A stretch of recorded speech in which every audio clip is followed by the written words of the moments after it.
What's good? What's good, everybody? Welcome back to another episode of The Urban Platform Speaks. Make sure like and subscribe as you tune into the channel. Check out the content. So far, I got me and my man Tunkin here today. We're gonna chop it up. We're gonna talk about some NBA and some NFL, right? So, we was just talking about the NBA as far as like getting like drawing interest back to the NBA. I think the NBA, I think it's going to make a comeback because I think it's a changing of the guard that's going on right now. When you talk about, like I said, you got Steph going out, he close to retirement, Kevin Durant, LeBron James, Chris Paul, like all those guys are just really they phasing out. And I like that new crop of young players that we got coming in here. And they playing a little bit, I like them. I think if they stay put in their cities where they at, we talked about like the All-Star games. I think the All-Star game will come back to having relevance. Because Cade Cunningham trying to make a name for himself. Then you got Shea doing what he doing over in OKC.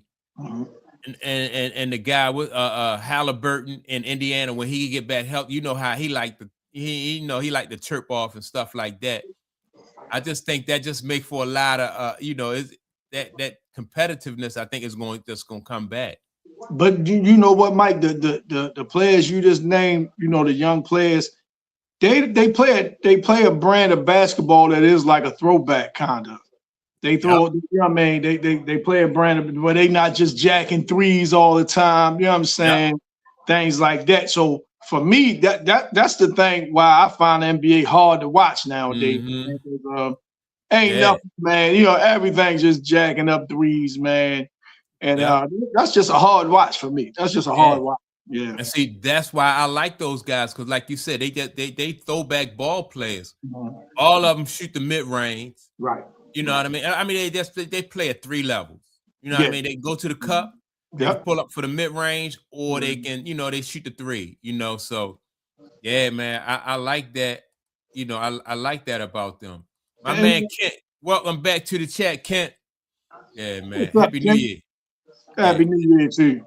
Yeah, man. I like that about these kids. And another thing about it is, man, that going back to that All-Star game, how they trying to almost do it like a Olympic style format, USA versus the world type thing. I think that's the NBA attempt of trying to gain some more interest in the NBA All-Star game and that All-Star weekend, things like that, man, because people haven't been turning into that either, saying it hasn't been competitive and that, which is all true. Man. You just letting guys score, people scoring 50 points in the All-Star game. Come on, man. I mean, it's a joke. It's a joke, man.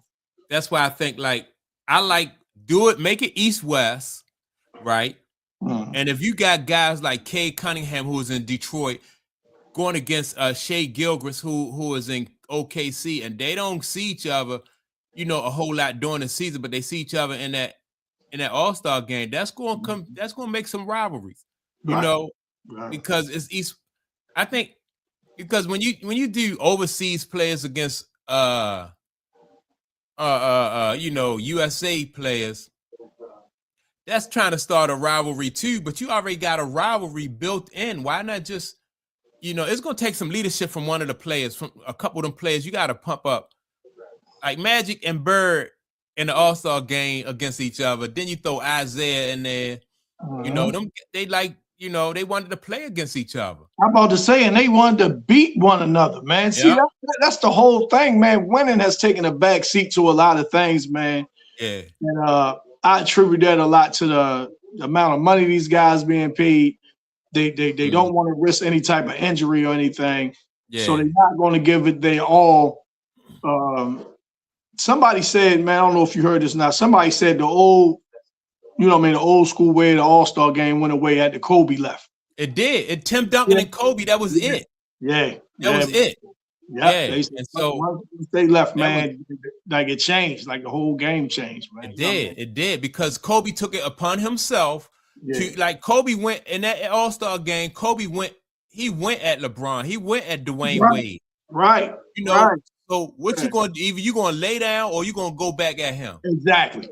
And So them guys competitors, man. You know what I mean? Them guys competitors. Right. Yeah. Yeah. And so my man Kent make a good point, right? So Kent says that we're seeing a shift in both the NBA and the WNBA. All old guard is leaving, right? And Kent, that's what I'm trying to say. Like with these guys, you got going out, you got Chris Paul on his way out, Kevin Durant, Giannis is close. You know, Giannis like in the middle. Yeah. Giannis still got years left. Yeah. And LeBron James, Steph Curry, right? Right. See, I think that player empowerment, whereas though you couldn't really coach those guys the way like you could coach Magic, Bird, Isaiah, and all them, right? Yeah. Because if they moving and they shifting around from city to city, they don't get a chance to overcome some of the hurdles that they had in the cities that they leaving from. Things get tough, and they can just, you know what I mean? They can just roll out and go to a better situation. But what you think makes them uncoachable though, Mike? What you think makes them uncoachable? I think player empowerment made them uncoachable, right? And then social media, like everybody's so much concerned about their brand. You know, so if everybody concerned about their brand and more so don't put the team first, like even though people say Michael Jordan was selfish, Kobe Bryant was selfish, they put the team first though. You know what I mean? You still say they were still dedicated to the sport and they put everything they had to the sport. Whereas though Kevin Durant, I think he should have stayed at OKC. He would have eventually that would have been better for basketball if he'd have beat OKC. I mean, not OKC, Golden State. Right. If he go back and he beat OK, that man, you know how big that is for the NBA and for his legacy. If he's like, all right, y'all got me. That's what they used to do back in the day. Yep. And now, you know, in his heart, you know, it wasn't that much player movement back then. You know what I'm saying? Especially with superstars, man. Superstars don't even think about going nowhere else. You know what I'm saying? And in their prime, too. In their prime, they wouldn't even think about going anywhere else, right? And it's like, man, the game changed, like you say, player empowerment, which to agree, I like. I like the fact that the players are able to take control of their own destiny in a sense. You know what I'm saying? Whereas though instead of being traded because a team don't want you, like, well, I want to leave then. You know what I'm saying? I like that part of it. But the results of that haven't been good overall for the overall product.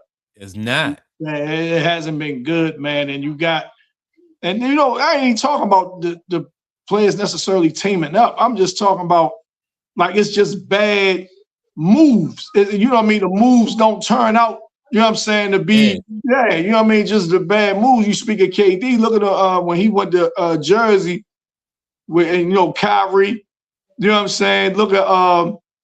Look at James Harden when he went to Philly. You know what I'm saying? It's just a lot of them, you know what I mean? A lot of them moves just didn't pan out the way I thought they would. You know what I'm saying? Or the way a lot of people thought they would. You know what I'm saying? Damn, what's good, boy? What's happening? Hey, Tunk. Yes, sir. How you feeling, man? Happy New Year to you, brother. Happy New Year. Yeah, Happy New Year, Jim. Yes. So I don't know if Jim, we was talking about like player movement and players, what is it called? Empowerment, how I think it really affected the NBA and the quality of play in the NBA, right? You didn't have like players was less likely to move around. So if you don't move around, you stay in one city, you gotta get over Detroit or you're not going nowhere. If you Bird, you gotta beat Magic, you know what I mean? Because that affects your legacy. Bird said every year he working on something different. So if you beat Bird 1 year, that's not going to be the same Bird you see the next year, right?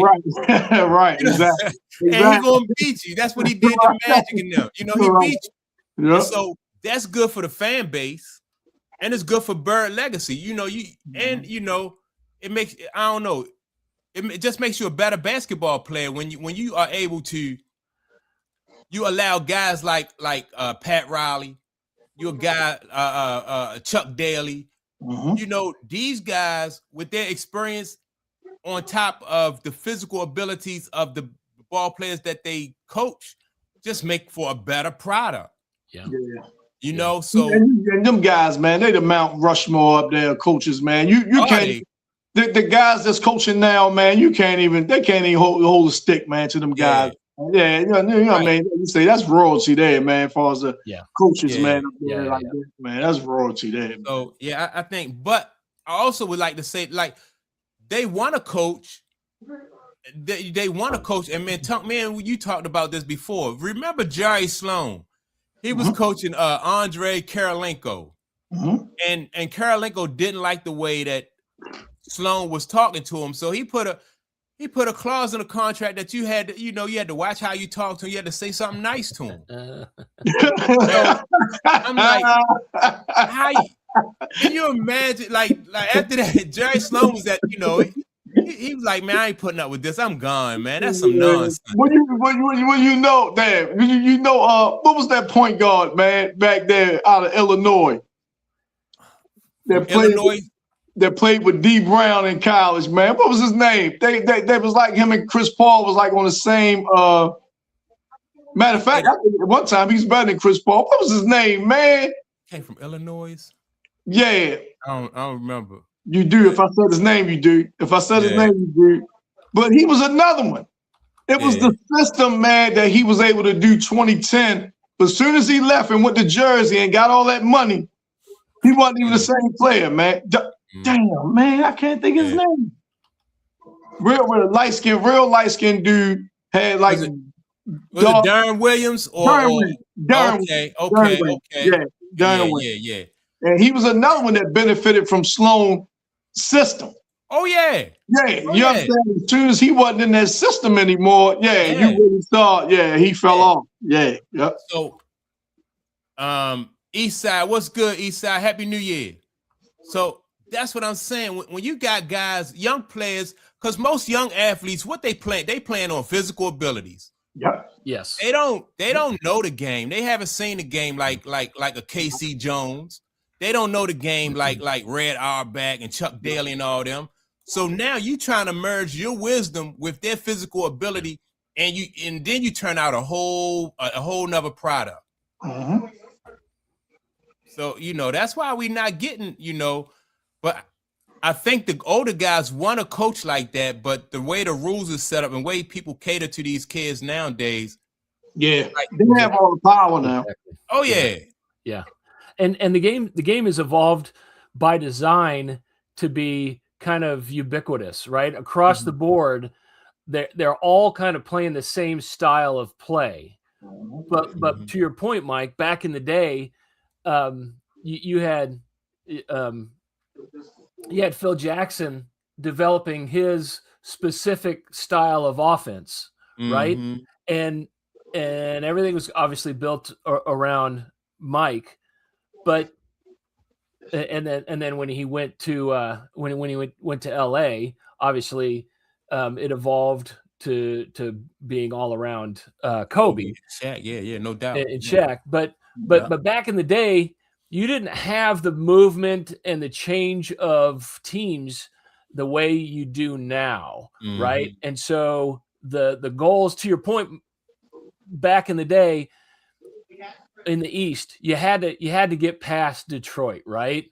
Yeah. And so you had, hey, we're focusing on a style of play and an offense and a defense that is gonna get us the best chance of beating these teams. Yeah. And those things, the style of play in the East was different than the style of play in the West, where you had Showtime and those kind of even up in the Supersonics, right? Yeah, I say Seattle run and gun. Yeah, hell yeah. You had a different style of offense, right? And in the East, you had very physical, grinded out defenses, and so my point is, back in the day, you had to build your game to very specific. Hey, here's who we got to beat, and here's how we're going to do it. Now, all the teams pretty much kind of play the same style of offense, which is inside and outside, no mid game. There's the rules have taken the physicality out of defense. And so, You don't need these really smart offensively and defensively minded coaches who are like super smart about the game. Right. We've dumbed down the game. Yeah. So and so basically what you're seeing is just like what the guys bring to the table physically. You know what I mean? Like their physical ability. Yeah. And so I made a video earlier where I said, just imagine if Chris Paul, like for as great as Chris Paul was, I still don't think we saw the best of Chris Paul. Or as great as LeBron James is a beast, Kevin Durant is a beast, but I don't think that we saw the best of either of these guys. And that just go to show that, like, without leadership, without, in the right situation, that these guys, the product is not what we're used to seeing when we look at the basketball from the 80s and the 90s. Yeah. It's just not the same. I think another thing too, and I'm speaking about Steph and KD. They kind of shy away from that leadership responsibility. They kind of shied away from that. There might be a couple others that you all can think of on the top of your head that were superstars that ran from the responsibility of leadership. Yeah. Kevin Durant, he's famous for saying, "Man, I just want to hoop. Like I don't even want to deal with anything else. I just want to show up and hoop." You know what I'm saying? Yeah. But you being the team's best player, that leadership is part of it. You can't have one without the other. If you ask me, you can't have one without the other. Yeah, just imagine you can't if you play for any of these great coaches back in the day, you just can't shuck that responsibility. It's like it's not even up to you. Right. It's not even up to you. Then because the league is going to make a fool out of you because they're going to come at you. So you either going to have to fight for your position out there. And I think that's one of the knocks on KD. I think that's a big knock on Steph, especially with how I ain't gonna say he allowed Draymond, but he don't just say nothing to Draymond about his conduct. You know what I'm saying? And how he put the team in real bad situations. You know what I'm saying? It's like he's letting, man, that ain't my job. I let the coach deal with that. That ain't my job. And I think that's unfortunate, man, because I think Draymond would listen to Steph. I think he would listen to him, man. Yeah, I think if you say, Draymond, look, man, you got to stop, man. You can't be doing this, that, and this. I think Draymond really would, listen to him. But that's not in Steph makeup or whatever, man. Anytime Dennis listened to Dennis Rodman, anytime you're right.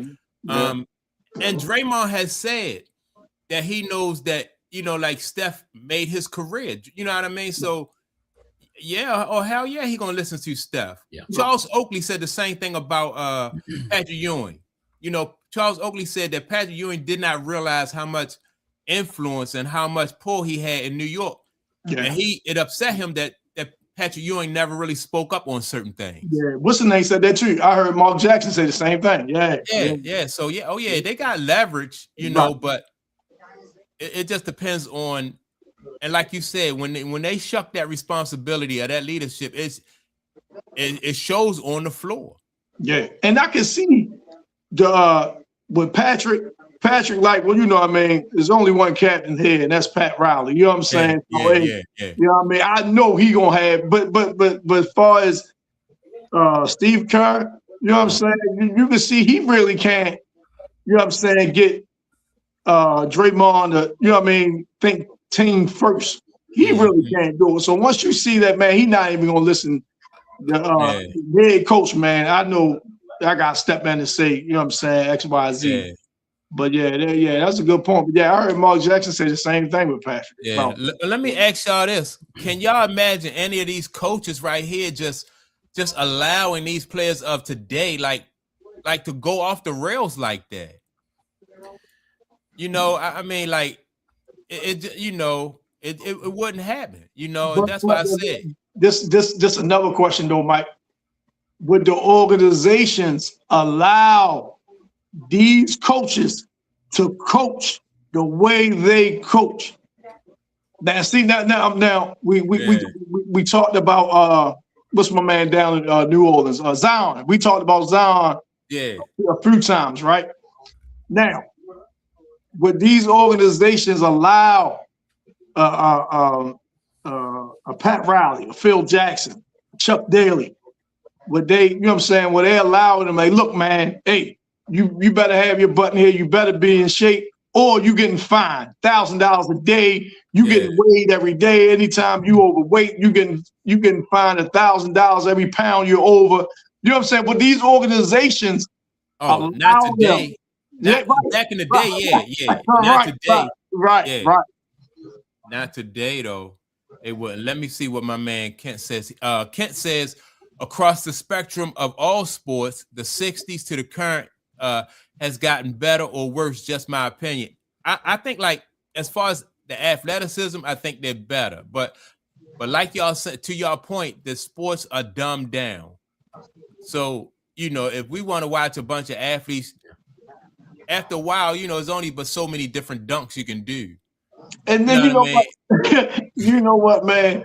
I don't know who was saying this, but this was not that long ago I heard it. And it was like, man, back in the day, they were just as athletic. They wasn't able to put their athleticism on display like they are now. You understand? They say they just weren't able to do it. They say the way the game is officiated, it wasn't officiated the same. So you wouldn't see in-game things back then that you see now. Not that they couldn't do them. They just were being officiated different. They was calling that stuff. So there were very small windows in which we got to see those types of things in game, right?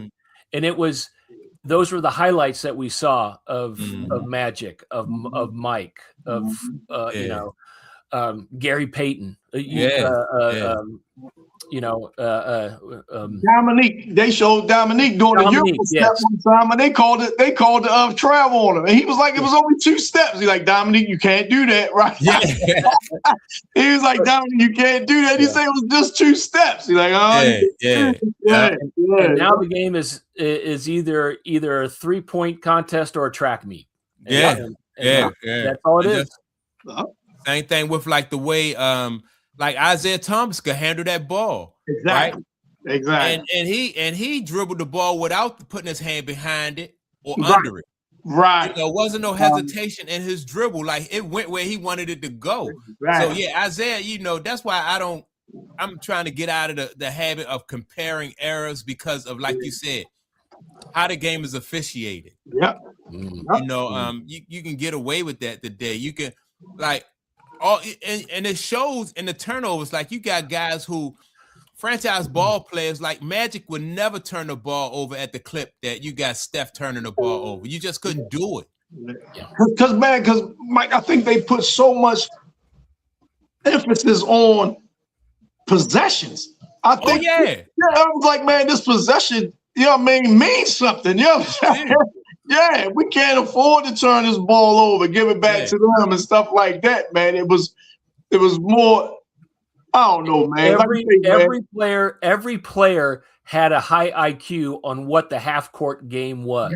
Oh yeah. And the kids today, they just don't get it. To that same level that those your journeyman had such a high level IQ of the half court game that it's lost today. And I'm gonna tell you somebody who, when I think like that, Jim, you know, the first person come to mind, that LaMelo Ball guy down in Charlotte. He's the first guy that, because I see how he plays, and he plays like he's on the playground. Yeah. You know what I'm saying? Like, you know what I mean? This, that, and this. You know what I mean? I'm gonna do this, I'm gonna do that. Like, it's no kind of focus on I'm trying to win. No. It's almost like I'm just out here carefree, fancy free, man. You know what I'm saying? I'm just out here just playing, whatever. Right now, it's more about style than substance, right? Absolutely. When you got somebody like a step back 3-pointer, like we watched. Remember, we was laughing years ago when we saw what was it? Vince Carter. Yeah, coming out of a timeout. Yeah. Got a 3-pointer after a timeout with like 17 seconds. A fadeaway 3-pointer. We just bust out laughing, man. Like, no way they drew that up in the huddle, man. Like, no way they drew that up in the huddle, man. No way. Yeah, yep. Yeah, so that's where basketball. But like what we saying though, I think with the Houston Rockets and that young core they got there, then you got OKC, that young core. Detroit, I like the way I like their style of play. I think it's just coming back. Yeah. Hopefully, man. You know what I mean. Hopefully they getting away from that stuff. I think last week we spoke about it. Atlanta and Chicago had a game. And Chicago scored 154 points, something like that. Yeah, you're right. Yeah. And didn't attempt one mid-range shot. Oh, it's almost unbelievable, man. You know what I mean? Not one mid-range. It was either in the lane or three. It was either in the lane or three, man. That's like, man, that's crazy. That's crazy, man. I mean, it's saying you could shoot a mid-range by mistake, and shot clock winding down. Yeah, man. Yeah. Trying to get an N1, get somebody up in the air. You try to get an N1. It's like, man, not one attempt. That was wild, man. I couldn't even think like that. And when you think about those guys who we mentioned, who was very coachable in the league back then, think about where they came from, who they played for before they even got to the league. That's right. You talking about John Thompson, Dean Smith, Bobby Knight. Yep. Nolan Richardson. 40 minutes of hell, 40 baby. minutes of hell, yeah. 40 minutes of hell, baby. Oh my goodness. Yes, sir. Yes, sir. And so, man, those Razorbacks were tough. Yeah. You're right, Jim. These guys, I'm telling you, this is how you came up as a basketball player. Yeah. You had to see these guys, and these are the biggest guys on the campus. John Thompson coach John Thompson coach what? Allen Iverson, Patrick Ewing, Graham, Winsgate, but John Thompson still was the biggest thing on Georgetown campus. Oh, without a doubt. Yeah. Same thing for Dean Smith. Dean Smith had Mike Jordan, James Worthy, Jimmy Black, Sam Perkins. Yeah, man. But who was the man on that campus when he walked across that campus? It was Dean Smith. Yes, sir. Yep. You know, Bobby Knight. Ain't no question about Bobby Knight was that he was that dude in Indiana. Yeah, without a doubt. So it's you just get these kids too much too soon. Mm-hmm. And then the coach don't have no leverage, so he can't teach you how to play the game from a cerebral point of view. And that's what we got. Yeah, man. My man, Kent say he loved Bobby Knight, man, a lot. And that dude Isaiah Thomas loved he loved Bobby Knight, man. He loved through a wall for Bobby Knight. Yeah, he did. So but you can't coach a kid like that today, not without getting a charges filed against you. You can't, shoot. You gotta come up with bail money now. You gotta come up with bail money, man. I remember me and Mike was talking. Jim, I don't know if you heard this story. Isaiah, his girlfriend, now wife at the time, she had a Volkswagen. She was driving him to practice, right? And her car broke down on the way to practice. Driving. He got out and ran, left her. Mm-hmm. You know what I'm saying? I haven't heard this story. You know what I'm saying? He put out, and she understood. You know what I mean? She understood. She saw. Some women would be like, "Hey, I can't believe he left me. My car broke down. He left and go to basketball practice." Isaiah say, "Hey, I gotta get there. This dude is. I gotta get there." Coach Knight's gonna have my ass. Yeah. Hey, look, I'll be running for the next 4 hours. You know what I'm saying? Yeah. Yep. They just didn't accept any excuses. Yeah, that's right. And so, you can't, can you imagine Zion getting out and running to a practice? Nah. First thing he gonna get on that phone and be like, "Oh man, we had an accident. Yeah, car trouble, whatever. Yeah. You know what I mean? And Zeke knew that, like you say, unless you dead, you know what I mean? You better be there. Yeah. If you ain't dead, you better be in practice, you know? Yeah, man. So yeah, and I think that goes into affecting the product that we see, you know, we've been seeing on the floor, man. So you know, guys are surrounded now, man, and they're told. My father always say this, man. They so used to being told they're special. You know what I mean? You know what I mean? From a time where they barely reach puberty, everybody's telling them how special they are. You special, you special, you special. So they get treated differently. They get talked to differently. So a lot of times, man, they get to college or even maybe get all the way to the NBA and somebody yell at them or, you know, get in them, you know what I mean, get on them about anything. And now it's like, oh, wait a minute. Because they so used to being coddled and spoiled, they don't even know how to, you know what I mean? They don't even know how to take it. They don't even know how to deal with it. That's, you know, and that's why I just think that like going to college was just so important in, you know, in developing those guys for the next, you know, like maybe in high school, you know, a lot of those guys did get coddled and, you know, what's the name? Big Patrick Ewing, you know, coaches and all those guys maybe coddled them, maybe they didn't. But by the time you got to Georgetown, that was over. You know, or by the time you got to North Carolina or Arkansas or Indiana, and these guys, they came with reputations. You know, like, you know, if you go to Indiana, you know what you're going to get if Bobby Knight. Oh, yeah, before you even step foot, you know what I'm saying? Yeah, before you ever step foot on the court, you already know. I don't care what he say in your living room, you know. You know, you like, man, this dude, it's the Bobby Knight show over there, man. And isn't it interesting that back in the day, you had all of these guys who came up in those systems that were absolute alpha dogs. Oh, yeah. I mean, you don't have, I don't see very many alpha dogs like we had back in the 80s and 90s. Yeah. Right. Well, and, I mean, and you look at Larry. We were talking about Larry. At one point, he was making the decision: do I still want to keep playing basketball, or am I going to go be a garbage man? Yeah. It had nothing to do with fame and fortune. It was, is this what I love to do, and will I put, because the kind of guy he was, I'm going to put everything I am into this. Right. Yeah. Right. Yeah. And I don't know how or why we end up with the guys we have today, but there was something special about the way those guys came up and had to go through the systems they had to go through, that by the time they were at the highest level, they were so confident, and they were alpha dogs. Yeah. But see, alpha's part of being an alpha too, though. Is you got to understand hierarchy, right?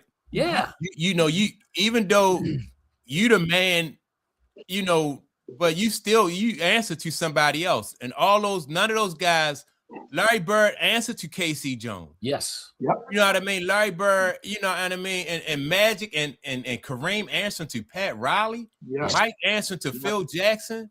Yes. That's it. It's about hierarchy. And hierarchy benefits you. And you know what I mean? It's just better for the team. Exactly. It benefits you as an individual and the team as a whole. Yeah. Right. You know, a good team is greater than the sum of its parts. Absolutely. Absolutely. Absolutely. What's the way, right? Look, real quick. Patrick Ewing told this story. Preseason game, right? He played Moses, right? He a rookie. And he played against Moses. Moses straight ate his lunch, right? Moses straight got with him like 30 and 11, 30 and 12, something like that, right? Yeah. So Pat Ewing said he called John Thompson up, right? He said he called up John Thompson crying to him, right? Like, man, you see what Moses, man, you see what he did, man? Is this guy like this all the time? And John Thompson said, man, don't call me crying. You in the big leagues now. Yeah. You know what I mean? Don't call me crying. You know what I'm saying? You there, you better deal with it. You know what I mean? Yeah. But that's the part, the point I'm trying to make is that's that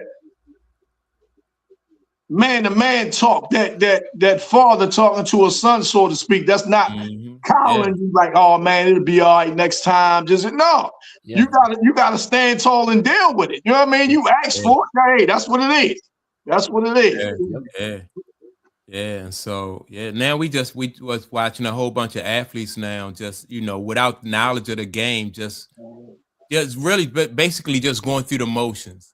And so Because as fans, like if you didn't get to see Kobe and Tim Duncan play and you came after them and you watched the guy, then you don't really know any better as a fan. You know what I mean? But if but I think it's getting back to that. I do. I sure hope so, man. I sure hope so. I remember going back to an All-Star game with Kobe. I remember he got mad at LeBron for not shooting it. It was like him and LeBron was matched up. You know what I'm saying? Everybody on their feet. You know what I'm saying? And LeBron passed it. Kobe like, what you passing? Yeah, I remember that. Kobe and Carmelo was mad at him for that. Yeah, like, what you passing for? Take the shot, man. I remember that. Like, why you? I know that too. Yeah. But so that's what it's that just go to show that leadership. They allow these kids only, if you let kids raise themselves, they're gonna raise themselves. But I think listen, I ain't got no problem with nobody getting that bag, man. Get that bag, man, get it and get it some more. But I think that's started to be the main focal point as opposed to winning. Securing the bag then took over for winning. And that's the win now. The bag is the win. Yeah. If I got a guaranteed $100 million contract, that's the win. I don't really care about championships. Only one team can win the championship anyway. I want to get paid. You know what I'm saying? And I think because of that, man, we're seeing a product that's not as good because the product changes so quickly in terms of rosters. You combine that with all the rule changes, and that's what I feel is the biggest change in the game in the last 30 years is, and that's the best way I can describe it, is just the dumbing down of the play.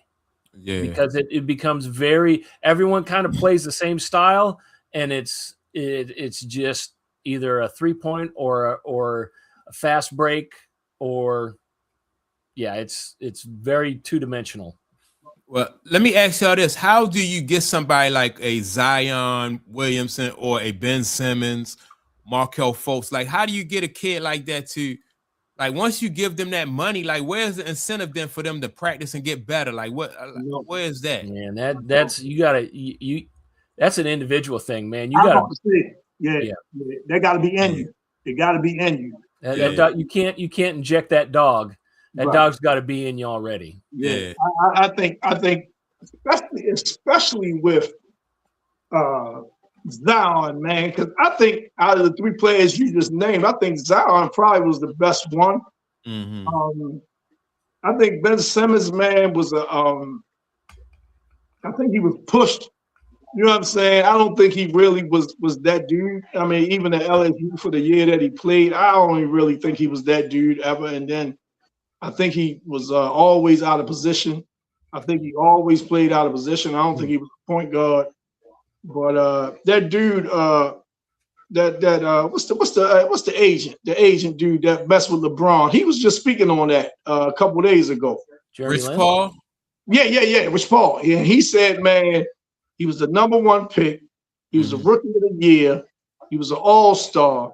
It was like he got all of that and be like, all right, well, you know what I mean? Ain't nothing. He got the contract. You know what I mean? So he's like, oh, you know what I mean? I didn't did anything I came here for. I don't need to do nothing else.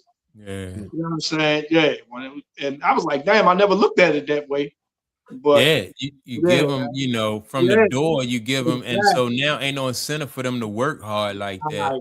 Right. And they have freedom of movement. So if it get tough in one city, then they can move to another city and play somewhere else. So and I always thought, you know what I'm saying, like I said, that he was overhyped. And then it seemed like he played his best when the lights are dim, damn near off. And you know what I'm saying? When the lights are off, then you're like, oh shit, he had 17 points, you know what I mean? 8 assists, 8 rebounds. But as soon as them lights get turned on, like he disappears, man. It's like he disappears. So man. All right, let's change speeds, man. If we playoff season, man, is here. It was some good games yesterday. Yeah, man. Yeah, both of them, and they both of them had playoff implications too, Yeah. man. Yeah. Seattle at 1 seed now in the NFC. That's a Mhm. big deal, man. That's a big, and then you gotta Sam Donald, man. Now listen, I wouldn't believe after last year. I said, oh man, that was a fluke year with Minnesota, man. That dude ain't gonna win. That dude had back-to-back 14-win seasons, man. Man, I dig Sam Donald. I ain't trying to pat myself on the back, but when he was in New York, I said, man, I don't think this is the right team for Sam Donald, man. Yeah. I just for some reason I thought he was gonna be like Kirk Cousins. You know, it took Kirk Cousins a minute to catch on like that. It did. Yeah. You know, but yeah. And I saw a graphic that there's only been, was it 4 players that have ever had back-to-back 13-plus win seasons. Brady's done it. He actually did it twice. Yeah. I think it was Brady. It was it Aaron Rodgers, Sam Darnold, and Mahomes? Was it Mahomes? No, he's never done back-to-back 13 Montana? Was it Montana? No, it was I'll think of it later, I'm sure. But Sam was, I mean, it was, you know, was it Bradshaw? No, I don't think it was Bradshaw. Elite company, though. That's elite company. Just what name. Exactly. That's the thing. It's like, man, not too many guys have been able to do that, and he did it with 2 different teams, obviously. Brady did it with. That is crazy. That is crazy. That is crazy. Yeah, that is crazy, man. And I'm like, man, and their coach, man. Their coach up there in Seattle, man, gotta tip your hat to that guy, man. That guy can coach, man. Yeah. He can coach, man. He can. Kent said the spoilers are coming out now. We will see how the NFL pans out. Yeah, man, because so in order for Tampa Bay to advance, they need New Orleans to win, right? Right. So if the Falcons win, then you got a 3-way tie. Ooh. And the 3-way tie by the criteria favors Carolina, right? Because Carolina, the first of the criteria is head to head, right? So you got Tampa Bay, you got Carolina, and you got the Falcons. And head to head, Carolina would be 3-1 against those other 2 teams, and the other 2 teams would be 2-2, right? But if New Orleans wins, then it's a 2-way tie where the head-to-head is 1-1 against those 2 teams, and the second criteria is I think it's division. Division record, right? Tie break, then they go to the second tie break. And that's Tampa Bay. So that very interesting. It doesn't matter who's going to be the division winner. The division winner is going to be 8-9. That's what I'm about to say. That's what I'm about to say. And that's the other interesting part. Whoever the division winner going to be 8-9. Damn. That's crazy. Good. And get a home game. And get a home game. Yep. Wow. Yep. Yeah, that's crazy, man. But you know, I gotta like the Carolina's chances. They lost to Tampa Bay yesterday, but man, I could see the Falcons putting one on New Orleans. Yeah. I agree with you, right? Because I like the running game for the Falcons, you know, and I like the Falcons defense too. So yeah, I can see the Falcons pulling that off for the Saints. What happened to Tampa, man? I remember maybe like the first quarter of the season, maybe like the first 7 games, they might have been what? 5-2. 4-2, something like that. And then they just went to tank, man. They just went to tank. Yeah. They was talking about Baker for MVP and stuff like that, you know. He was up early MVP candidate and all that, man. Him and Dak Prescott. So man, I don't know what happened to them, man. But Baker made some good plays yesterday, though. Yeah, Baker made some good plays, man. It was both really good games. I thought they was, even though the Seahawks and the 49ers only scored like 16 points combined, right? I thought that was a good game too. Boy, that Seattle defense is for real. Oh, they tough. Man, coming off the game Purdy just had, they was on Purdy, man. They was on, man. Yeah, man. They was on Purdy. And I thought Purdy was going to light them up like he lit Chicago up. I thought he was going to have a better game than what he had. I definitely thought he was going to have a better game than what he had, man. And I was like, Seattle's just so fast on defense. It's silly. They are.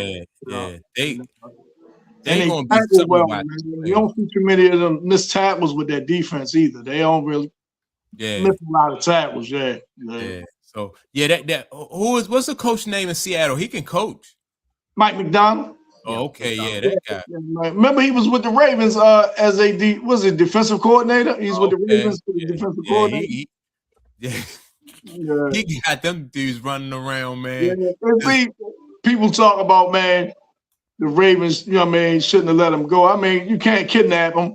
But if he wanted to be a head coach, he gonna go be, even if he took a pay cut. You know what I'm saying? If he wanted to be a head coach, he was gonna go be a head coach. Almost like Marvin Lewis when he left the Redskins as their defensive coordinator to go coach the Cincinnati Bengals. He took a pay cut, but he wanted to be a head coach. You know what I'm saying? He wanted to be a head coach. So so if you I mean, you can offer him, you know, same amount of money, give him a raise, but if he want to go be a head coach, you know what I mean? But that's crazy the way they talk about Harbaugh now, and you had that dude Mike McDonald on your staff, and you're like, damn, we already had another head coach. You know what I mean? But when he left, the Ravens was coming off a real good season. I think they was like, I don't know if that was the year they had the #1 seed in the AFC or not, but when he left, you couldn't be like, all right, man, we're gonna fire Harbaugh now. And you couldn't have did that then. It was just a timing thing, man, and it worked out for him. It definitely worked out for him. Yeah. So and like, all right. So in the title, I call the Ravens and the Steelers. I call them two mediocre teams, right? Yeah.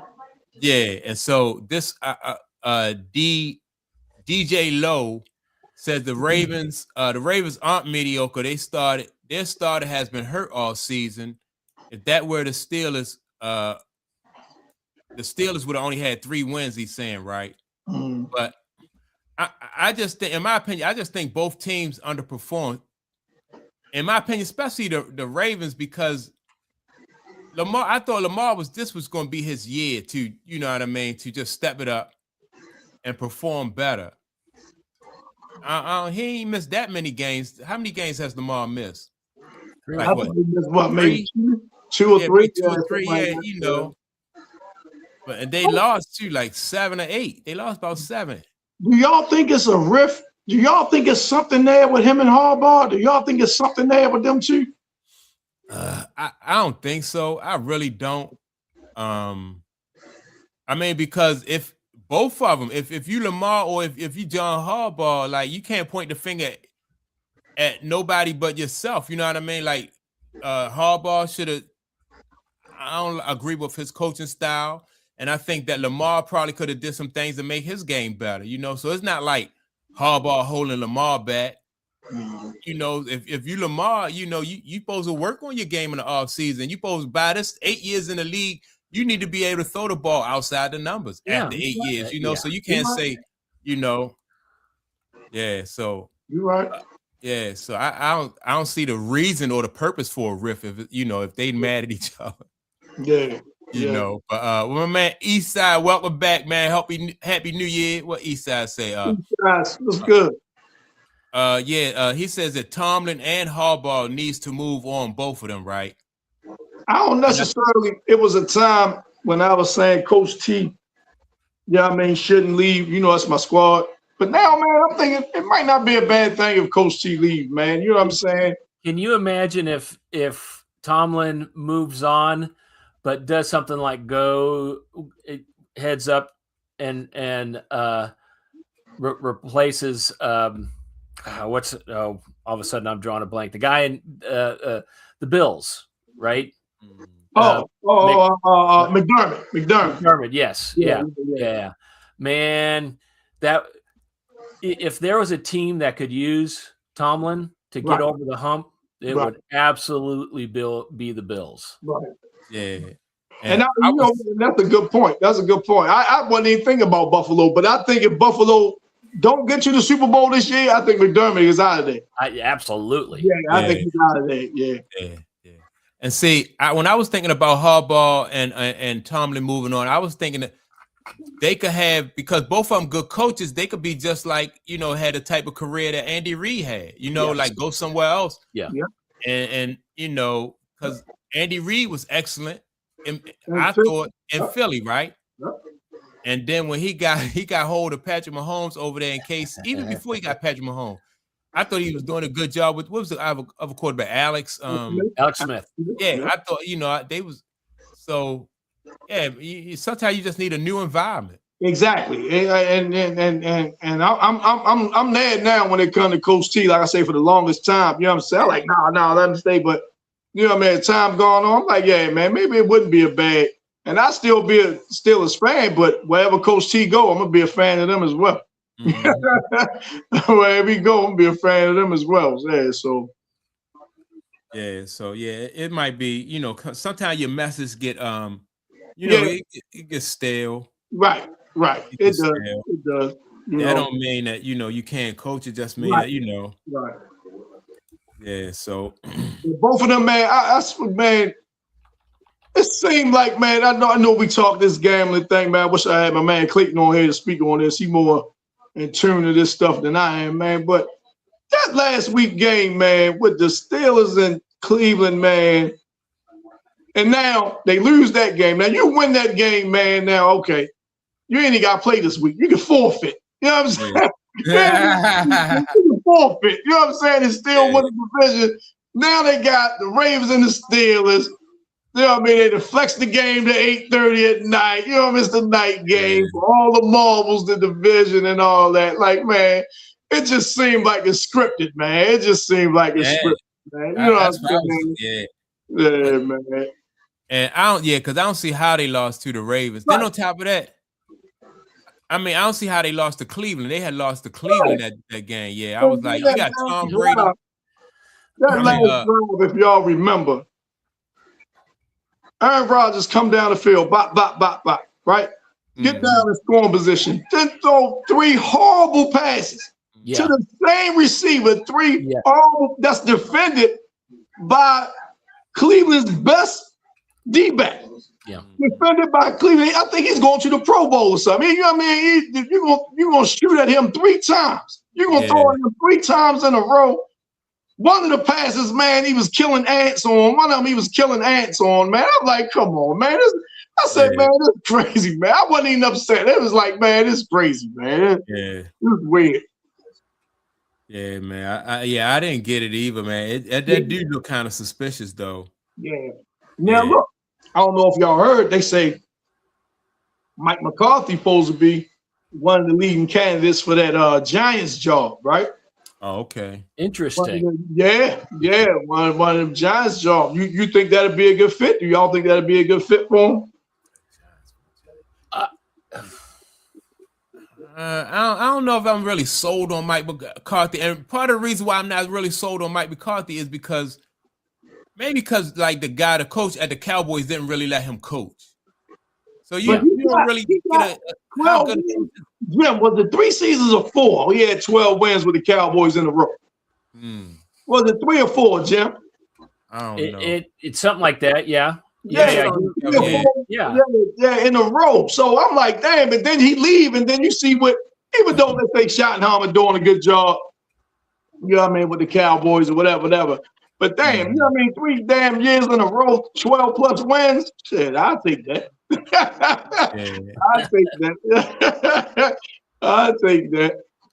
I mean, he's definitely an offensive-minded guy. And the Giants have a good young core, so that might be a good fit.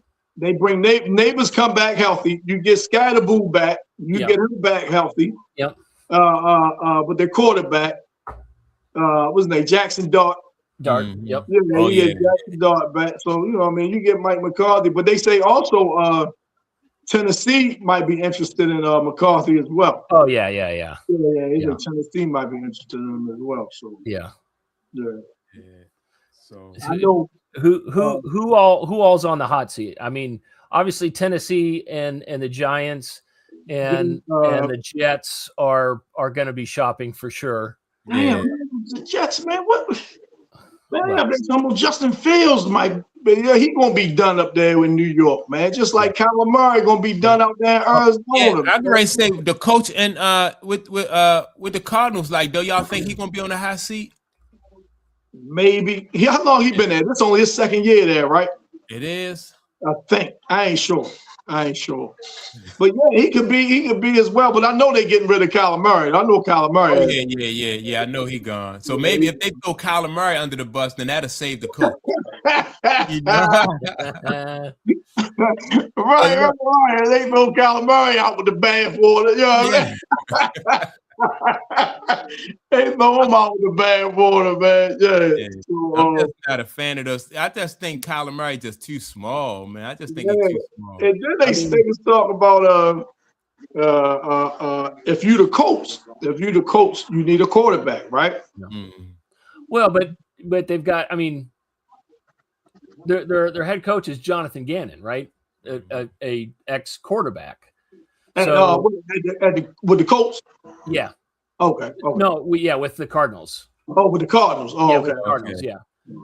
And yeah, the stat that I remember from this year was the was it the quarterback rating of when Kyler was in, and then I forget who his backup was. Brissett. Yeah, he did well. Yeah. Brissett did well when he played. They didn't miss a beat without. Right. Kyler had, he had very little impact on the success or failure of that team. Right. Because I think Brissett then thrown for like 21 touchdowns and 7 picks or something like that. So he got like a 3-to-1 ratio, touchdowns to interception. Yeah. Brissett, he been playing well. Yeah. He been playing well. Like you say, it don't, you know what I mean, result in any kind of wins, but I don't think that's entirely on him. You know what I'm saying? Right. Yeah, I don't think that's entirely on him, but So these games coming up today, let me get your opinion on each one of these games coming up today. So you got the Colts at the Texans. Is what do y'all think? I like the Texans defense. What y'all think about that game? I have to, let me look up it.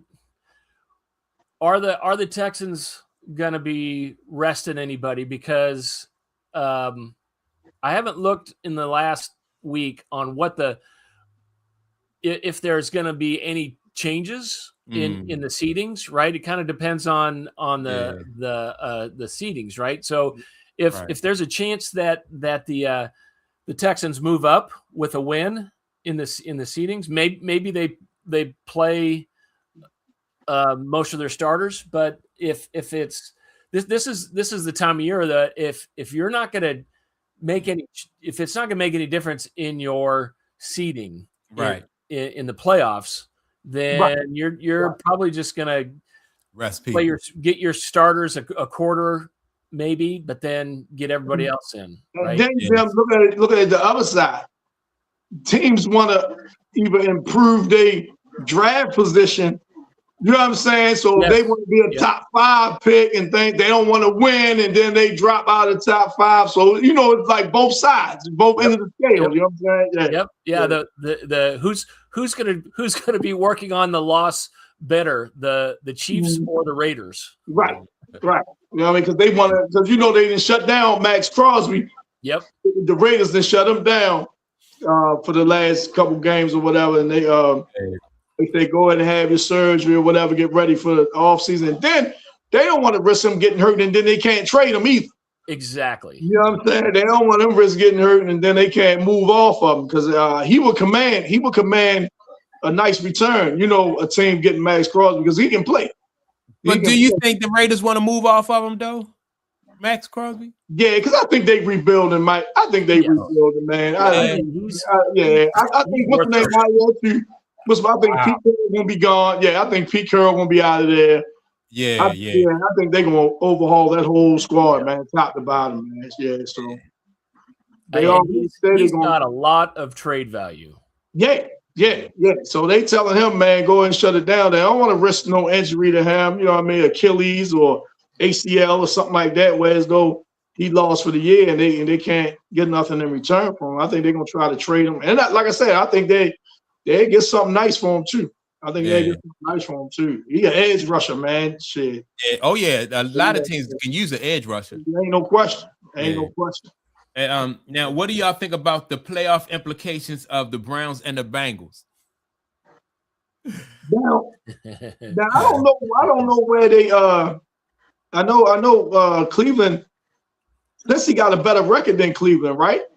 Yeah, both of them way below 500. Yeah, Bengals are 6-10, right there with the Chiefs, and the Browns are 4-12. Yeah. Okay. Yeah. Right. See, so Cleveland, they probably don't want to win. They probably don't want to win because they want to, you know what I'm saying, be as close to that top of the draft as they can be. You think Cleveland gonna take a quarterback? Yep, I do, Mike. I think they're drafting a quarterback. Maybe not with their first pick. Yeah, but I definitely got them drafting one. Yeah, maybe not with their first pick, but what you think, Jim? You think they're taking a quarterback? I mean, I don't know what they're gonna do. I mean, their whole situation is so messed up that dysfunction at its height. You know, they tend to throw bad money, good money after bad money, and they got so many needs all over the place. I think they would be better to shore up a lot of the other deficiencies. They got a great defense. Mm-hmm. That offense is a mess. Build your line. Look to bring in a solid veteran quarterback. Don't be trying to create any projects. They got enough projects at quarterback. I wouldn't do it, but of course it's the Browns, which means they are going to do it. But yeah, I agree with you. Right, if I'm Stefanski, right? I agree with you, Jim. If I'm Stefanski and I want to save my job, I'm not drafting. I'm shoring up that offensive line, and if I can find a veteran quarterback, bring him in, you know, for insurance. But man, don't forget now Stefanski. Word is he on his way out. Sure. Yeah. Stefanski on his way out. But don't forget you got that veteran quarterback with Watson. Yeah. You got him there. Don't forget he's still there on the roster, and they say he's going to be in training camp ready to go. So you know. That's another reason why I wouldn't, wouldn't go out and draft. I wouldn't draft a quarterback. No. And he getting paid all that money that's guaranteed. That's why they're not talking about cutting them or anything like that, because they still got to pay him. You know what I mean? So they're gonna get their mileage out of him. Exactly. They're gonna get whatever they can get out of him because they, you know what I mean? If they can rebuild that offensive line, and I mean they still got Jerry Jeudy, right? Right. And they got a number one. Get that line going so they can build a run offense and provide some sort of way to build those young guys. And if Watson comes back and he's the guy, well, let's see where he's at, right? Mm-hmm. But build around what you've got in terms of a usable, good offensive line, and let the position players do their thing. Yeah. That's how you move forward. I ain't big on that guy Jeudy though, Jim. I ain't too big on him. Oh man, I ain't too big on him. He's a number one. You think he's their number one, but I don't think he's a true number one. You know what I'm saying? That, you know what I mean, I think he drops a lot. You got to crawl before you walk, man. Yeah. And then these guys aren't going to be running with the top of the divisions until they get some of these basic things figured out. Yeah. And I think their offensive line is a key because once and then their running backs, because the running back and the offensive line have really helped their quarterback out. Absolutely. Yeah. Absolutely. And so, absolutely. You know, and you don't have to go number one to get a running back. Right. That's right. So you can get a decent running back and shore up that offensive line. And like you said, see what you know, the quarterback Deshaun Watson can do. Yeah. What's the name? Because I think if everything goes well, I think he comes in as QB1. Deshaun Watson. I think he comes in as QB1. Yeah. Absolutely. Yeah. Yeah. So a lot of the games that's on the schedule today probably don't really have any playoff implications besides the Saints and the Falcons, the Ravens and the. That's it. Everybody else pretty much set. Maybe seeding might be switched a little bit, but as far as the playoff teams, they all but in, except like you say, except for that Ravens Steelers game and the Saints and the Falcons. That's it. They got playoff implications. Anything else is like I say, like draft position. You know what I'm saying? Like where they gonna pick in the draft. I mean, the Broncos definitely want to beat the Chargers today to keep that number 1 seed. If they lose, Jim, who in position to overtake them for the number 1 seed? So if they lose and the Patriots win, Patriots are the 1 overall seed. I got it. Yeah. And the crazy thing is, I haven't looked at the criteria, but let's say the Broncos and the Patriots lose and the Jaguars win. Can you imagine the Jaguars being the number 1? That's crazy. Yeah. I know the head coach down there, whatever he's done, because I haven't seen a lot of Jaguars football this year, but whatever he's done, he should be. He should be. I don't think he should get it, but he should be in the talks for Coach of the Year. Yeah, he should be in talks for Coach of the Year. Yeah. So I'm still gonna be checking out some game. I'm waiting for that Ravens game to come on. I think it's personally, I think it's a race between Cohen and Cohen with the Jaguars and Ben Johnson with the Bears. I think those guys are my coaches of the year. Yeah. Okay. Yeah, I keep asking. Now, I asked y'all in the chat over the week or early in the week, or it might have been yesterday or the day before. Do y'all think that the Ravens? I wanted to start the other guy over Lamar because he had success against Pittsburgh. What's his name? Huntley. Lamar hasn't really beat Pittsburgh. Huntley the last one to beat him. The thing I say about it, Mike, if you say you would start him over Lamar, the only way I look at it, you start him over Lamar because you're going to be committed to giving Derrick Henry the ball. It seems like when Lamar plays, they go away from Henry. Yeah. You know what I'm saying? And that's your bell cow. That's if you want to beat Pittsburgh, and I'm saying that still is my team. But if you want to beat Pittsburgh, man, you got to get that ball. Derrick Henry, man. You got to let him carry you. It seems too many times. Even the Ravens in the playoffs one year against Kansas City only ran the ball 9 times. Derrick Henry only got 6 carries. That's ridiculous, man. It's almost like they want to cater to Lamar almost to their destruction at times. When you get a ball to Derrick Henry, man, somebody, you know what I mean, see if they can tackle him, man. I think that's real easy to do, but they go away from it too often. I know they're going to start Lamar. Yeah, and even with that being said, Vegas has him as a 3.5-point favorite. Wow. Yeah, I would start Huntley.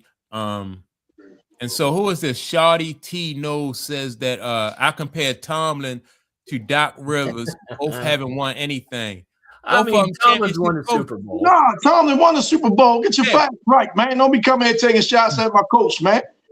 What's the name? Doc done won something too. Doc won a championship too. Yeah, man, you gotta get some facts right, man. And both of them are championship coaches. Yeah, but and then so Eastside says 100% I would start Huntley. Yeah, and I agree with you, Tom. You gotta run. Yeah, man. You gotta run that guy. You gotta run him, man. And if you got Huntley in there, it's almost guaranteed that you are, because you ain't gonna let Huntley throw the ball all over the yard. You know what I'm saying? Yep. So you start Huntley. We talked about it last week. It's all about King Henry today. Yeah. It has to be, Jim. If they want to go to the playoff, it has to be. The thing about it, I say, either one of them teams in the playoffs, man, I don't think they're going to do anything. Yeah. If the Steelers win and they go to the playoffs, they want it done. If the Ravens win the what's the name and go to the playoffs, I don't see them winning. You know what I'm saying? So, Tom, what do you think about like Aaron Rodgers' performance this season, though? man, I don't think he gave the Steelers what I thought he was going to give them. He's been okay. He's been okay. Yeah. You know what I'm saying? I think he's overachieved for a 42-year-old guy. And that's what I say, Jeff. That's what I say to that. I think Tom Brady has made us look at 40-year-old quarterbacks through a different lens, right? Yeah. Yeah. No one does that. No one does what Tom Brady did, man. You know what I'm saying? And I think players, fans as well, you know, we look at, oh man, if he ain't do what Tom Brady did, man, he a bum. But no one does that, man. So man, it's you know, he played okay. He played okay. Yeah. He played okay. But down at the so what's Aaron's biggest highlights? It's end of game heroics, right? That's kind of what his brand is built around are the Hail Marys and let's go back to last week. He did not look good down there in the red zone. Yeah. He was not accurate. He was not on time, and he did not make good decisions. And like you say, they want to say, oh man, they was too focused on letting Myles Garrett get the sack record. But man, Myles Garrett ain't get no sacks the first time they played. Yeah. You know what I mean? So I don't think it was that. It was just like Aaron wasn't on his game, and he looked like a 40-year-old quarterback. Yeah. You know what I'm saying? He looked like a 40-year-old quarterback. So, and I think the night gonna be more the same. I know the Ravens probably can't generate the same type of pressure that Myles Garrett and company can generate, but I don't see Aaron Rodgers, you know what I mean, throwing the ball. Even though the Ravens, their weakness on defense is their secondary. That's the weak part of their defense. I don't see Aaron Rodgers going out there and throwing the ball. If he does, hey, I'm all for it. That's my team. I want him to win, but I don't see it happening. Those cornerbacks for the Ravens, though, man. Every time somebody make a big play, that dude always in the area. What's his name? Is it not Hamilton? Is it Hamilton? No, not Hamilton. The one that been there for some years. The cornerback or the safety. What's his name? Number 44. The one that went to Alabama. I know you're talking about. Man, what's his name? I forgot his name. Humphreys. Yeah, Humphreys, man. Humphreys. Yeah, Humphreys. Overrated for a long time, but Eastside says that, do you think Henry will be able to handle that heavy workload again? He's not a young guy anymore, right? Yeah, that's the question, and we've talked a little bit about it the last couple of years that Derek is starting. He's still a big guy. He can still play physical, but he's not the guy he was 8 years ago. Yeah. For sure. Yeah, he got a lot of miles on him. I think he got a lot of miles on him. I think the Ravens play like they trying to save him, though. You know what I mean? Like if he go out and he don't have no gas in the tank, at least let us know. You know what I mean? At least let him prove he don't have no gas in the tank. Exactly. Don't have us guessing. Go out on your shield. Out on your shield. Yeah. So let him go out on E. Right. Let him go out on E. Yeah. And that's a good point. That's a good point, Mike. Yeah, that's a good point. Yeah. I think there's a good chance that Rodgers will be back to Pittsburgh next year. Just a gut feeling. Could be. Yeah. I mean, it could be. I don't. No. Tomlin.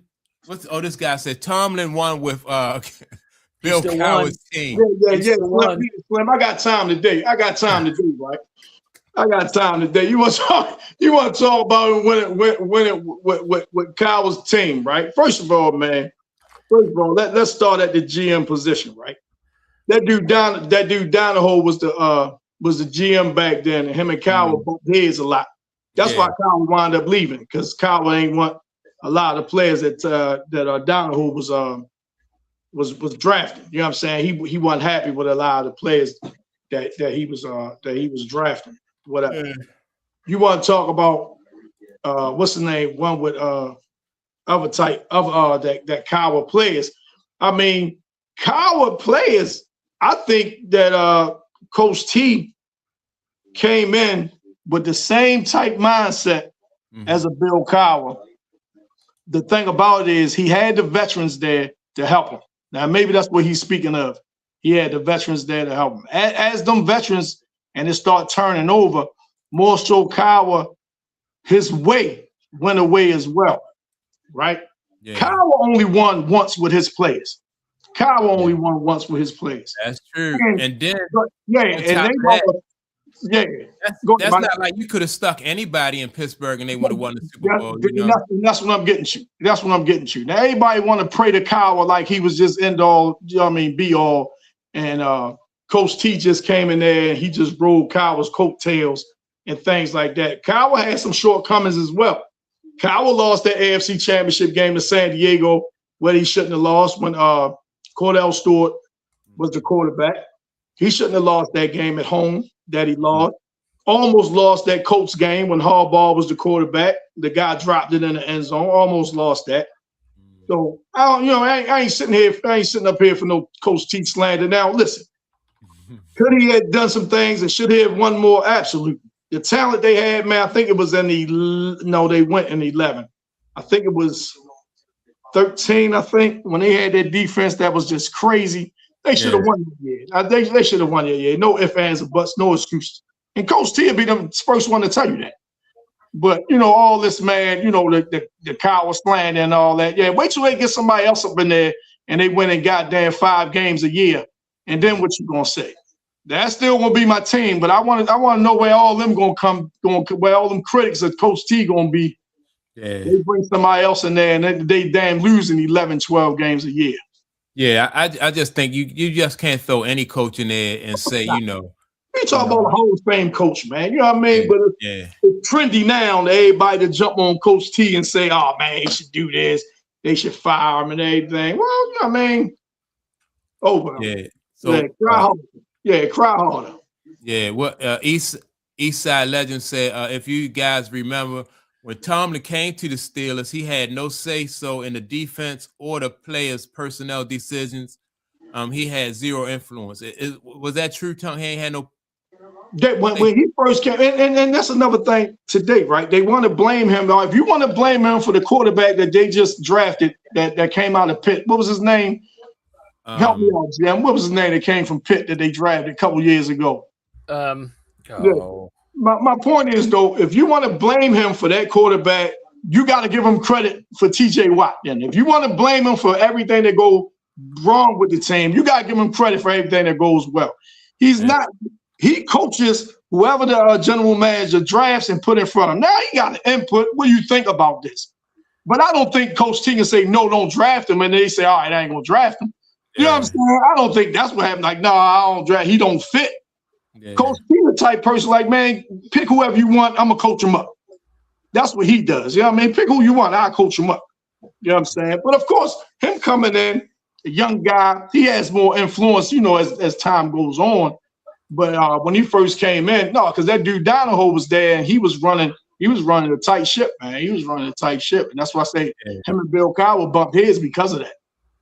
Yeah, I didn't do y'all think it's like that with most coaches though? Like they don't have say so on who get drafted, like with most coaches? I think it might be 50-50. I think it might be 50-50. You know what I'm saying? Most times GMs will consult a coach like, man, what about, I was thinking about taking him here at this position, what you think? This, that, and this. But I think very few coaches can say, nah, I don't want him, and they're like, okay, I won't draft. You know what I'm saying? I think very few coaches. You think whoever coached in Dallas can say that? You think whoever coached in Dallas can tell Jerry Jones, nah, I don't want him, and Jerry Jones like, all right, I ain't gonna draft him. Yeah. So you know what I mean, you give guys, even a tenured coach, like a Harbaugh, like a Tomlin. Of course, what's the name was the GM up in Belichick was the GM up in New England. You know what I'm saying? So he was making all the personnel decisions, good and bad. Yeah, but, I think Andy Reid might have some say so. Exactly. Andy Reid, of course, they're going to defer to him, things like that. But for the most part, nah. And that's why Belichick didn't take that Atlanta job, because they got the dude, what's his name, McKay down there, and there's another one. He might not be there no more, but Yeah. and the owner, Arthur Blank, told him, you got to work with these guys. You got to consult these guys. Yeah, it's it's a team effort. And Belichick ain't want to do it. And at the end of the day, you go to war with the army you've got. Right. And okay, you hit training camp, you do the OTAs, you hit preseason.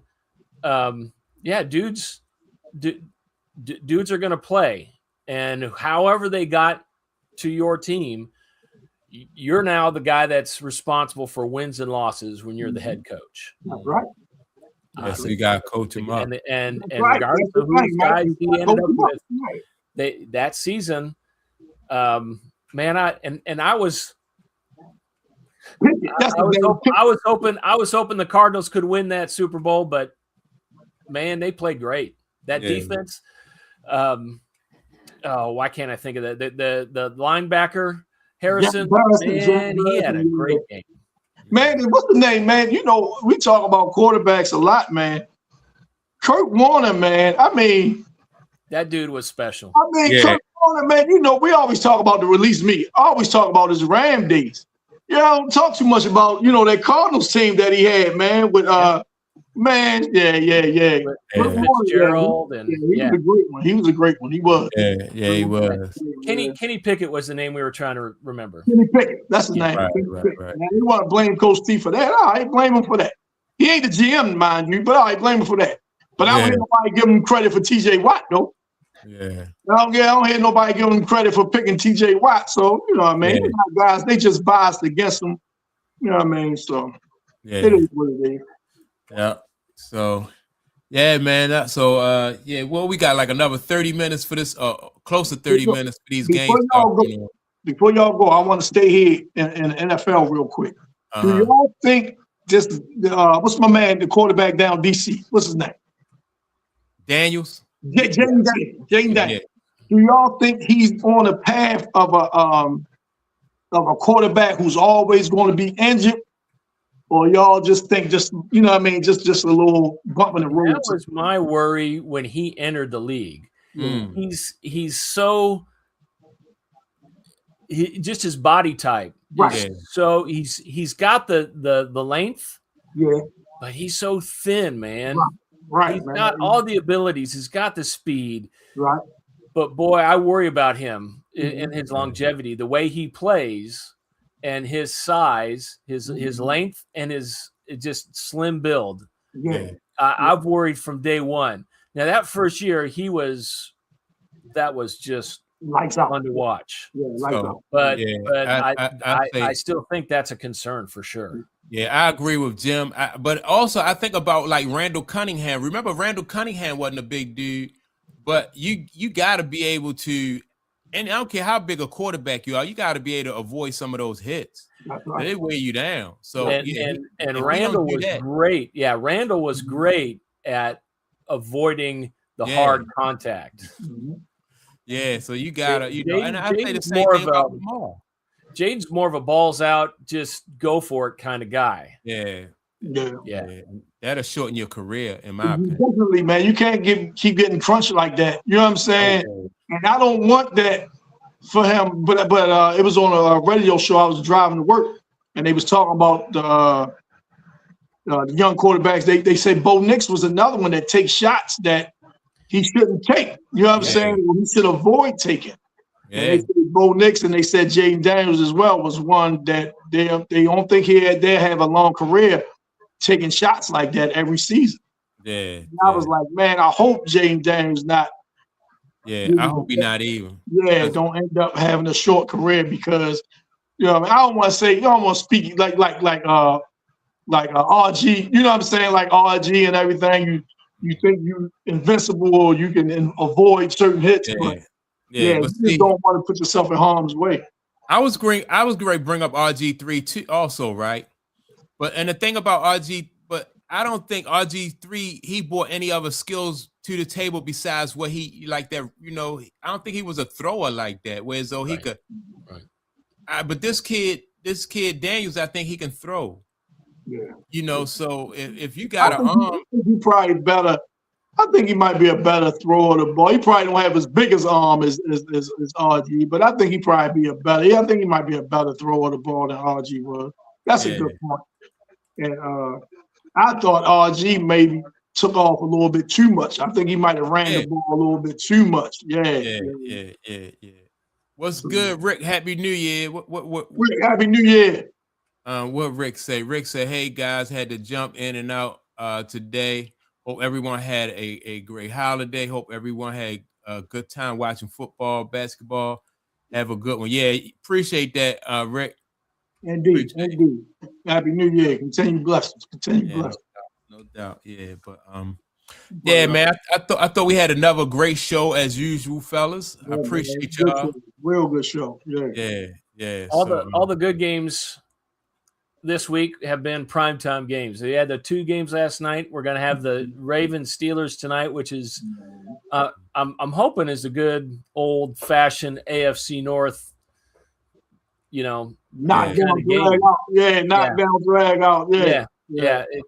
And then we'll see where the chips lay, and next week we'll get at it. I'm about to say, because next week we be able to preview the playoffs next week. Yeah, no doubt. Preview playoffs next week. Don't sleep on Philly. I know everybody didn't threw dirt on them. Don't count them out. No. Yeah, don't count them out yet, though. Yeah. I'm definitely not sleeping on Philly. I think they've flown under the radar for sure. Mm-hmm. Definitely. Ain't nobody talking about them. Just they weathering some storms too, though, because of what they went. You know what I mean? All the talks around them, Jalen Hurts, and Brown, wide receiver. Yeah, so they weather some storms. So if they make it back, that'll be a good story, also. And a lot of people don't like their coach. What's his name? Sirianni. Yeah. A lot of people don't like their coach either. Yeah. But man. Well, if I'll say this, if Hurts can and that offense can get it done, it definitely solidifies where Jalen Hurts is in the big picture of elite quarterbacks. Because he's taken a lot of knocks.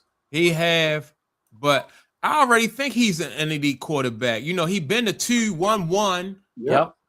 So like if you what Aaron Rodgers won 1 Super Bowl, Joe Flacco won 1 Super Bowl. So, I don't know. He might not be like fancy. Aaron only been the one, right? And Aaron Rodgers only been the one. Right, yeah. So he's only been the one. Yeah, and that 1 Super Bowl carried him a lot further than it's carrying the 2 that Jalen Hurts been through, Yeah. So I mean, he could be this generation's Terry Bradshaw. Yes. No matter, he win multiple Super Bowls, and they still don't want him to throw the ball. I don't care, man. I like, but it's all about winning, though. It ain't about Jalen Hurts putting up gaudy numbers like y'all just spoke about Warner, right? Everybody not like Warner, right? Everybody not gonna be able to toss around the yard like that. So if they winning with what he do, then it's about the team, not about Hurts. Exactly. I bet you. What's the name of trade places with him right now? The dude in Buffalo, Josh Allen. I know Josh Allen trade places with him right now. Josh Allen. This is a make or break. Again, this is why I think Tomlin to the Bills might make sense if they don't win it all, because this is the year where they've been good enough at different spots on that team, but that team is carried by Josh Allen. Yeah, it has been carried by Josh for a long time, or at least in the last several years. They could never get over the Mahomes hump, and this year the path forward is there. There's some good teams they got to get past. There's great, right. Mahomes been his Achilles heel. Mahomes in Kansas City, they not nowhere around. Lamar and them, they not playing. You know what I'm saying as well. Nope. They might not even get in. You know what I mean? So it's all laid out for them to make their move. It's all laid out. Now they got a tough path, right? I don't know where they'll line up after today, but if they've got to go through the Patriots or the Texans, those are some strong defenses. Yeah, especially Houston, boy. Houston, boy, Yeah, I yeah. like that defense. For Yes, real. sir. Yes, sir. Yeah, Yeah, I we like need to that talk about defense. them some more next week too. Yeah. Yeah, But I'm rooting. I'm secretly rooting for Josh Allen to win it all. Yeah, Okay. Yeah. I want to see him get one. yeah. Yeah, man, I like to see him get over the hump. That's good for football, you know. Like you try, you know, and eventually you get over the hump. You definitely want to see that. Yeah, I can see that. Hey, Yeah. Retro. Happy New Year, Retro. What's up, Retro? Retro tunes in when we get ready to tune out. Retro, you came in late today. Yeah. But yeah, man, I appreciate everybody who tuned in, man, and checked out the show. Make sure to like and subscribe. I think I only need like 2 more subscribers to get to 11,000, man. We getting up there. For real? Okay. Yeah. 2 more subscribers. Yeah, I'm gonna call 2 people and tell them go ahead. You know what I mean? I'm gonna call 2 people and tell them to subscribe. Yeah. Hey, tell them twist some arms for me, Yeah, for sure. Yeah. But yeah, man. Everybody make sure to like, subscribe, and we had another great show as usual. Don't forget to leave a comment. And I look forward to next Sunday, man. We're gonna be talking about these playoff games. Yep. We got to get our predictions in on who's going to make the big game. Yeah. Looking forward to that. So Jim, what she said? Congrats, Mac, on the Vikings. The Vikings won. I didn't even check the. I mean, yeah, I'm not. What did we do, Retro? Yeah. But yeah, man. So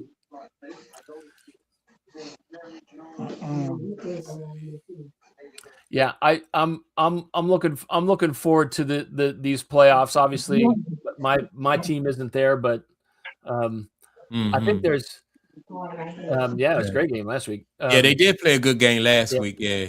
It was a very entertaining, good game last week. Yeah, that's true. Yeah. I agree with that. I think there's a lot of good storylines in the playoffs this year. So I think we got a lot to talk about next week in terms of the teams that are in it and what's at stake. And I think you're right, Mike. There's the lower levels of the playoffs that just some teams just don't really have much of a shot at all of making it to the to the big game. But I think there's a lot of good stories to talk about, like Sam and Josh Allen and Trevor Lawrence and Trevor Lawrence and that Texas defense. Oh yeah, it's some good storylines. Yeah. I don't know who between the. See, I like Joe Burrows. I'm a Joe Burrows fan, but I want to see the Browns do well, man, because I want to see the guy get his sack this game. What's the guy? Miles Garrett. And I thought at one time, just maybe like 3 games ago, I thought he was going to run away with that. I did too. That sack record, man. I thought he was going to end up with maybe 25 sacks or something, man. Now, he needed half the tie. He needed a full sack to get it. So, Yep. And I remember this was kind of 10 plus years ago. This was the position Strahan was in down at the end, and it was really hard for him to find some opportunities. And that one opportunity, I think there was a lot of. I don't know if you guys remember, there was some controversy that sack was kind of a gimme. Yep, I think it was. I think it was. Yeah. So I mean, maybe the Bengals will in the fourth quarter. If the game's not in. You know, Joe Burrow's like, nah, I'm going out here. I'm winging it. I ain't. You know, Joe Burrow's, man, he a hell of a competitor, man. You know. He's like, nah, I ain't giving up no damn sack. Nah, I'm going out here throwing the ball. So we'll see. I still think it's gonna be a good game. Yeah. Well, all right, fellas, man. I appreciate y'all. I look forward to, like I said, next Sunday talking about these playoffs. And everybody make sure to like and subscribe. Don't forget to leave a comment. We'll check y'all out next Sunday. All right, fellas. Have a good one. All right.